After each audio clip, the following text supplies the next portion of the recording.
Jedi Fallen Order pushes all the right buttons for a Star Wars action-adventure. It's a genre remix that samples the combat and exploration of a lightened-up Dark Souls and the action and energy of Uncharted, and that works out to be a great fit for the return of the playable Jedi. Who's your master, Padawan? Someone I killed, perhaps? What Jedi gave their life so that you might live? This story is dark and absolutely drenched in the trauma of the aftermath of Emperor Palpatine's purge of the Jedi Order 5 years earlier. Both our young ginger Jedi hero Cal Kestis and his new mentor, Ser Junda, are defined by survivors' guilt and remorse over what they had to do to escape Order 66. Cal's respectably acted by Cameron Monaghan, even if he never really develops a strong personality that separates him from other generic good guy Jedi characters. Ser, on the other hand, far outshines him with an anguished performance from Deborah Wilson. We can't let the sacrifice of those closest to us be for nothing. Even the Imperial Jedi Hunter's second sister has unexpected depth, which is a pleasant surprise after the two-dimensional Inquisitors seen in Star Wars Rebels. A little bit of the original trilogy's swashbuckling charm shines through, though. Calico! You were talking in your sleep. Weirdo. And we get a fair amount of comic relief from Captain Grease and the ever-adorable chicken-leg droid BD-1. Get it? Bud D? Oh, I'm happy to see you too. He's extremely useful thanks to his hacking abilities and how he'll jump off your shoulder to subtly draw your attention to interesting stuff. The main quest sends our freckle-faced Force user and crew on the Star Wars version of an Indiana Jones archaeological adventure, from the opening scene where the remains of the prequel trilogy are being literally torn apart for scrap. The attention to detail and obvious love for the source material shows. Nearly everything looks and sounds amazing and authentic, though the walking carpets that are the Wookiees do look offensively ugly. Glad to help. All of that detail isn't free.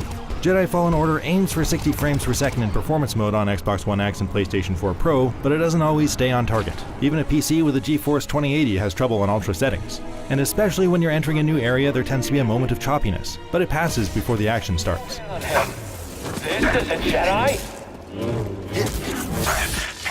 Jedi Fallen Order incorporates just about every trick in the third-person action game playbook, and the throw ride is at its best when it's chaining all of these together and requiring a bit of timing to pull off. It only gets better as more force abilities are introduced and enhanced. The lightsaber is the only weapon you'll use, so it's a good thing it looks and sounds completely authentic to the movies and feels great. Combat definitely draws from Dark Souls with its emphasis on carefully timing strikes, parries, and dodges while watching the enemy for tells. On Jedi Master difficulty, I found that just about every enemy was seriously dangerous, especially in groups, except for basic stormtroopers, who are very on-brand and easy to kill. Okay, I got this. Lucky move! Sparring with bosses and foes with lightsaber-like weapons looks especially fantastic. Nailing your part of this precise on-the-fly choreography of blocking, countering, and dodging unblockable attacks is always rewarding, and the excitement is frequently refreshed by a surprisingly wide selection of enemy types. But yeah, it's kind of a bummer the humanoid enemies don't get carved up like the droids and the beasties, because moves like this really should take off a chunk.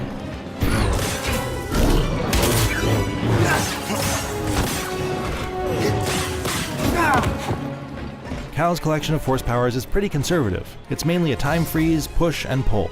But they're all useful in multiple ways in combat and puzzle solving, so it feels more diverse than that. And all I really need is to be able to shove dudes off ledges. Speaking of falling, when you die that way, you instantly come back to try again. But when you're struck down, consequences are more severe but cleverly handled. While you do lose your accumulated XP when you're killed, you get it all back the first time you strike your killer. Not only that, your health and force meter are refilled, so you're taking them on at full strength. That's a great way to give you a leg up against something you had a hard time with already. Also borrowing from Dark Souls, Jedi Meditation Circles let you set your spawn point and give you the opportunity to spend any skill points you've earned. But if you rest to restore all your health, force, and healing items, it respawns every enemy on the map. Considering how tough some enemies are, that's not a no-brainer decision. BD! Though they seem small at first, each world you visit is revealed to be surprisingly large, with huge sections and shortcuts locked behind barriers you'll eventually learn to overcome. Some of them are dramatically different from area to area, and a few really cool ones stand in stark contrast with traditional Star Wars settings. Several, especially the ancient alien tombs you raid, are loaded with simple but fun puzzles. I admit one or two were tricky enough to make me scratch my head for a while. There's almost never too much of it at once though, so between that, combat, and platforming, you're rarely doing the same thing for long. The map screen is minimalist, but it does give you an idea of where you've been, how much is left to do in an area, and the direction you should head in. That's especially useful when you're headed back to your ship after completing a story objective, since there's no fast travel. I also really appreciated that it clearly marks where you can't go yet because you don't have the right abilities, and highlights the new places you can go with something you recently unlocked. Huge time saver right there.